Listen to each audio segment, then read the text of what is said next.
Hello guys, welcome back to the Pochampions 2024. I'm your host, A Games. And ever since Elon blew up our headquarters last year, I have no budget for the big guests this time, so what do I even do this time?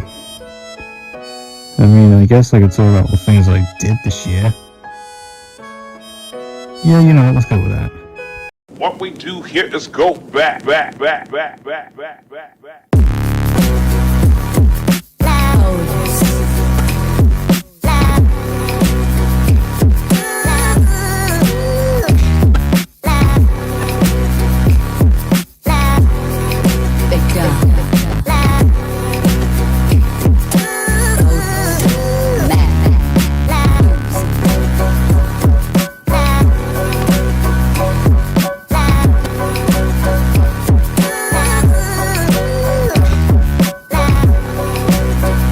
Oh, Tekken 7, how did I ever put up with your ugly ass? Tekken 8 is the latest entry in the long-running Tekken series, with improved graphics that make Tekken 7s look like the average audience member from a PS2 racing game. Arguably the biggest gameplay change to Tekken 8 is probably the introduction of the brand new heat mechanic, which allows you to push a button and it supercharges your moves for you. It really does help keep the game aggressive, as last time in Tekken 7 you just kind of wait around and wait for someone to poke you. It wasn't really that fun, to be honest. And surprisingly enough, it even had a good story, which fighting games don't really tend to have. It perfectly closes the Jin arc of self-hatred after 3 games, you know, after he started World War III. I mean, wouldn't anyone hate themselves after that? Okay, maybe not some people. But nevertheless, it was a good story. Oh wait, what's that? They ruined it? Oh. Shit. Next up from Landfall Games is Content Warning. I mean, the whole concept of the game is basically just a Lethal Company, but you're YouTubers filming dead bodies. So basically what Logan Paul did in that forest once. Listen, right, we both know how Lethal Company works, so I'm gonna just play a couple clips and then we can move on from this, okay? Jeff! What's up, guys? Epic Gamer Let's Play here. What's up, guys? Comedy Shorts Gamer here. Fuck up! Planet Coaster 2 is the long-awaited sequel to the original Planet Coaster 1. It only took about 8 fucking years, but nevertheless, we made it in the end. I mean, there are still some things that need to be done. I mean, I think the UI needs to be reworked, because, you know, when you go and make your buildings, you know, the fucking menu disappears when you want to choose a different wall piece. The color changes every time you fucking want to change a piece. You know, there's a lot of things with the UX that really could be improved on in future updates. Furthermore, some of the rides don't really look as good as they did in the original, such as a lot of the water rides like the log flumes. You'll see in Planet Coaster 1 that a lot of the rides actually float like they're on water, and the water actually looks good too. In Planet Coaster 2, however, the water rides are very stationary, they don't bob at all, and also the water just looks kind of dog shit, to be honest. But they are fixable issues that could be done in the future. And also, we have drop tracks now. Holy shit. I can't believe it. It looks so sexy. Holy shit, look at that. No way. Although, rip to my boy Horror Heights. You'll be missed until you're brought back in the studio DLC. I definitely think the worst thing I've seen all year is definitely the Saving Bikini Bottom, the Sandy Cheeks movie. I mean, one of my notes, my first note literally just says, dog shit. I mean, what else can I say? It's meandering, the jokes are written for like fetuses, and the CG is downright terrifying at times. But it really is a shame that this is the same franchise that brought us the SpongeBob SquarePants movie back in 2005, because that one's an all-time classic, even for me today as a cynical 19-year-old. After Chris Chibnall seasons, Doctor Who needed a really big comeback if it wanted to survive. That's why, after a change of leadership over the BBC, promoting previous showrunner Russell T Davies back into the big seat once again, I can hereby say that it sure is an improvement. I mean, for one, Shooty and Millie put everything into their performances. It's really fun to watch after Jodie's Huddersfield accent really didn't click with me. And any wonky dialogue is purely saved by just how great they are in their roles. Which brings me to a massive problem with the series and how it ends in Empire of Death.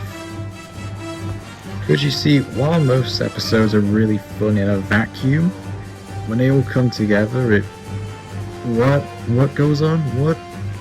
Okay, so at the beginning of the Church of Ruby Road, a hooded figure drops little old baby Ruby off of the church on Ruby Road. That's the episode title. And then throughout the series, very strange things start happening whenever it's mentioned, such as snow appearing out of nowhere where it shouldn't, the timeline of events back then changing. So, after all that, you'd probably think it was some sort of higher power at play here, especially when at the end of the series, motherfucking Sutek, who hasn't been seen since the 1970s, fucking shows up. You'd maybe think maybe it's something to do with him. But no, it turns out that it's just a teenage pregnancy, and the mother ran away with the child to hopefully give it a better life somewhere else. This raises a ton of questions, such as, well, if it was a normal thing, then why did all the supernatural stuff happen? And what 15-year-old has a fucking cloak unless they're like a theater kid? Like, you know, I get it, it's like a meta commentary on new rock stars videos, but you could have set this up better. For example, having a mother be in more normal clothes, maybe a raincoat, maybe some North Face joggers. Secondly, maybe get rid of all the supernatural stuff and maybe replace it with heart-to-hearts between the two leads. Maybe then, the result would seem a bit more grounded, along with the events that came before. Next up is Ghostbusters Frozen Empire, which might just be the most meh movie I watched this year. I mean, it doesn't do anything criminally bad, but at the same time, there's not really much to get excited over either. However, one really good idea that I think it had though was with Melody, and that's because she's not really a malicious ghost. She just kind of hangs out and plays chess with random people sometimes, which really does make you consider the morals and ethics of the Ghostbusters. Like, is what they're doing really right? I mean, if the ghosts are not causing any harm, then why suck them up and put them inside of a cage? Is this just an allegory for zoo animals? I mean, firstly, I did like James Acaster as this weird person, so basically just how he's in real life, I guess.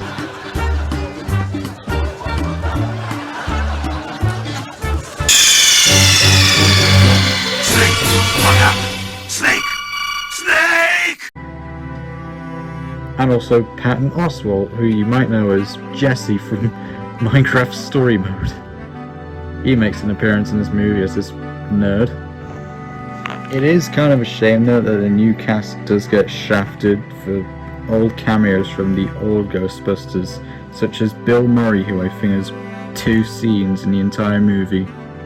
It really is a shame because I think these new films work really well when it focuses on new characters instead of trying to replicate what they did in the 80s with all the old people coming back.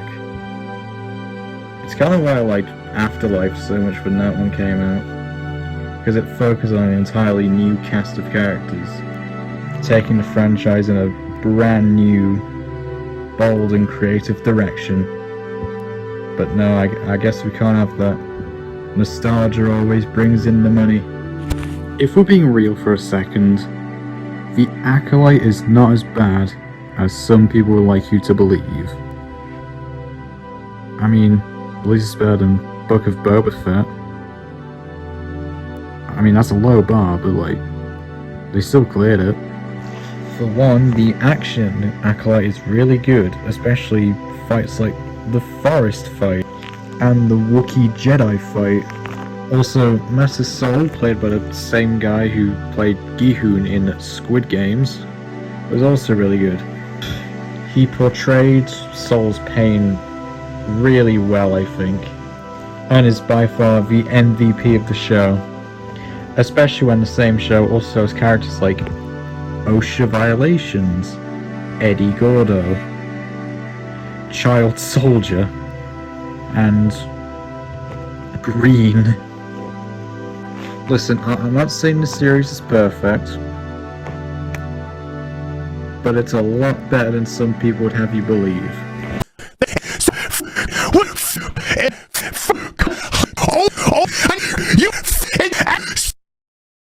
Now, bizarrely, something I never thought I would do is ride a roller coaster in its release year, because, you know, long lines, but I didn't do one this year, I did two. The first one being Voltron at Europa Park.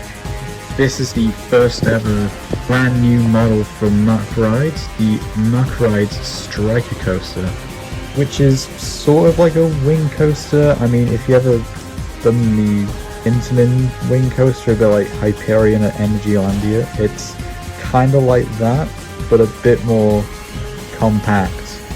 The ride is in the Croatia section, themed after their most famous inventor of all, Nikola Tesla, who invented such things as the light bulb and a roller coaster apparently. And as well as being an all-round good layout with plenty of stores, good inversions, one segment of the ride where it launches you up, but it's beyond verticals, so it feels a little weird, but you know, I like it, it's good. But there's also a couple of gimmicks in here that make it truly special, such as the sort of elevator at the start of the ride and the little turntable once you get to the halfway point, that just really seal the deal on this pretty impressive coaster. And the second roller coaster I did was Hyperia at Fort Park, which is basically now the new king of United Kingdom coasters, because our best one was a B&M Invert, which is like the 5th best at like any American park. This is a Mack Rides Hypercoaster, which reaches a height of 236 feet or 72 meters. And there's two things that this ride specializes in, and that's speed and being a bit fucking weird. For example, there's a couple outer bank turns on this ride, which isn't very usual for a coaster. Usually you kind of turn along with the track, that's kind of how it usually goes. You bank in the direction that you're going in, but nope, Hyperia goes against that by doing whatever the hell this is. Oh yeah, and there's also a pretty nice stall as well, so that's good. But the part that really stands out to me is that first drop. Like, if you're at the back, you get whipped around to the side, and it's really something else. I love it a lot. Thanks Hyperia for being the only really good coaster in the UK that can stand up to our American counterparts. Konosuba Free, or as I like to call it, Japanese friends. You and then pinned you to the floor. What would you do next? Well, then she'd take her keys and try to jam them in you. No. What would you do next? Who, me, the attacker? Yes, that's right. Why? I tried attacking two women, did not work. It's okay. I mean, they're my friends. In fact, I was married to one of them. You attacked your ex-wife? Oh, no. I tried. Is something that I also watched this year, where I get to watch some high school sexually harass more women. Yippee! Yeah, just like every sitcom out there, none of these characters are really that likable. Except for two, and that's Megumi, who's already had development throughout the other series, and Darkness, who actually got a lot of development in this series, becoming more of the core of the group rather than just the masochistic swordwoman. Fuck. Me fail English?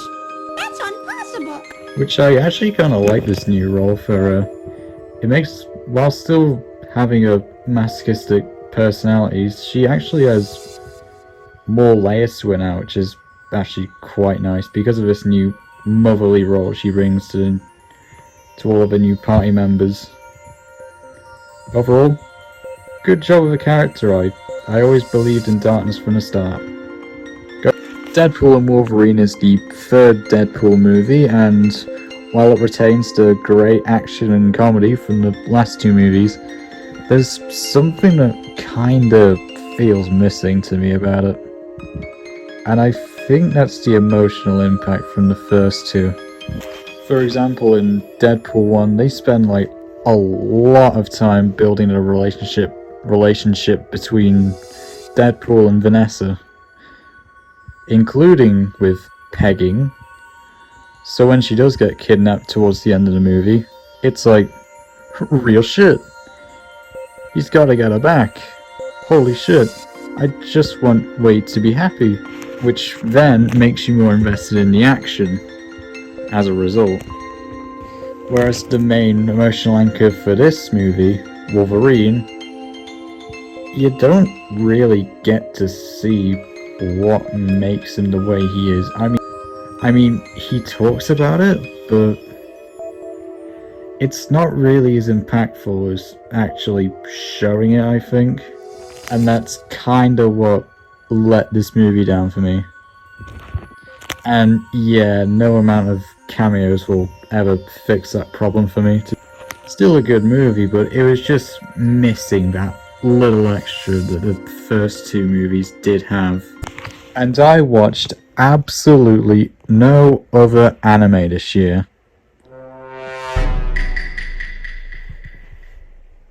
Oh shit. Okay, the big question is, how do I even talk about this without getting a community guideline strike? First of all, which fucking studio actually greenlit this thing? I want names. Utena Hiragi gets approached by a little magical fox looking thing, I don't know what the fuck this is, and he offers her, hey, do you want to become a magical girl? Utena, obviously being a massive fan of magical girls, because look at the title, she happily agrees. But oh no, what's this? She's actually a villain. Oops. And then, when Utena protests to being evil, the fucking fox thing blackmails her, threatening to release these pictures to the internet. How classy. That's a bit fucked up, bro. And after Utena gets into a battle with real magical girls, she gets kind of freaky and realizes she actually kind of likes it. And how do I put this? Oh fuck. Performs very lewd acts on them. Yeah, now we have to deal with that for 12 episodes. Throughout her journey, she gains many allies and enemies, including a Russian, a even smaller girl somehow. Bro, what the fuck? However, in one of these episodes, particularly episode 9, it's actually good because Utena is taken out of commission by the fucking coronavirus, probably. 2020 was good for someone, I guess. And because the pervert isn't there anymore, they're actually allowed to have a proper fight in the streets, which is actually really good and actually had me engaged for a bit, which does show that, you know, when you remove all the other stuff, it could actually be a good show. You could maybe actually show your parents for once. I'm sure there's a philosophical message, but I don't really want to say it on this platform, to be honest. I'm not very good at explaining things, and I might dig myself a deeper hole, so I'm not even going to touch that conversation, to be honest. Although, shout out to the guy that actually made a Reddit post psychoanalyzing Utena's mindset. Probably better than the original creator did, to be honest. Wait, what do you mean it got a season 2? Oh, piss off. We could have had fucking Steel Ball Run by now. Fuck this. The Grand Tour, One for the Road, is the culmination of about over 20 years of television featuring 3 old men in cars just doing things. But, I mean, traveling around the world like this really isn't something you can do forever, and I really felt that when I watched The Sand Job. I mean, it's just... look at them, they look like they'll fall over a gust of wind. Like, no hate, but they are getting a bit old, which is why I kind of expected them to retire soon. And One for the Road is that retirement special, as well as being filled with all the goofs and gaffs of the usual Grand Tour and Top Gear format. Also has a nice pleasing circularity to it at the end, where they end off at the very same place that they did their first special at. That big ass island in the middle of the fucking Salt Sea or something, I don't know what it was. Point is, it was the same place, and it gave a very nice pleasing circularity to it, as Richard Hammond would say, and overall it was a great send-off. Agatha all along was definitely the biggest surprise for me this year. I didn't really think a premise of 6 witches in a row would interest me this much, but here I am, thinking it's probably one of the best shows all year. Especially because episode 7 is really peak, because it's told sort of asynchronously from Lilia's perspective, and yet it all makes sense by the end. And really the whole show is like that, to be honest. There's so many things that I brought up earlier that really come full circle at the end, and that's what makes this show really good and also really rewatchable. Oh, and also because I'm a patriot to my country. Angels? I'm detecting a demon.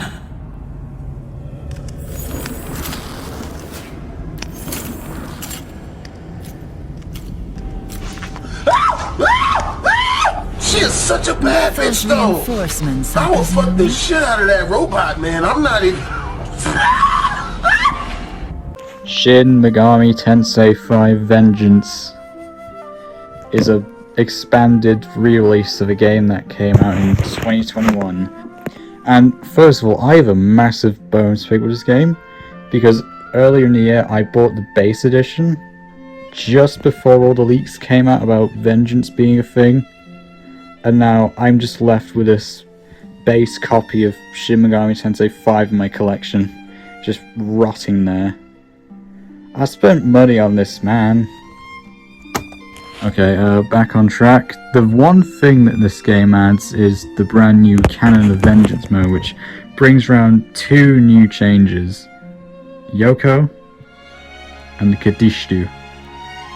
Basically, as far as I can tell, Canon of Vengeance is just the same story again, but with these 2 elements sprinkled in. Which is nice, but I initially wanted to do both playthroughs back to back because I thought they were going to be way more different than it actually was. So it kind of led to me just abandoning the game for a little bit. I will be back though, but from what I played of the Canon Vengeance so far, it's pretty good. I probably just wouldn't do it back to back. Also, who the fuck on the development team is horny for demons? Like, holy shit, there's like 3 different ones that I find attractive.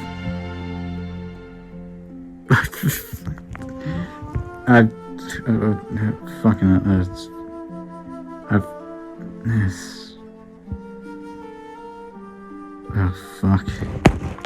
Since my little humble self got through editing so quickly, I'm gonna reward myself by doing more editing.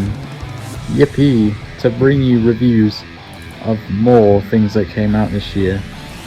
Okay, admittedly some of these are the more minor things that came out this year, but I kind of still want to mention them anyway, so yeah, here you go.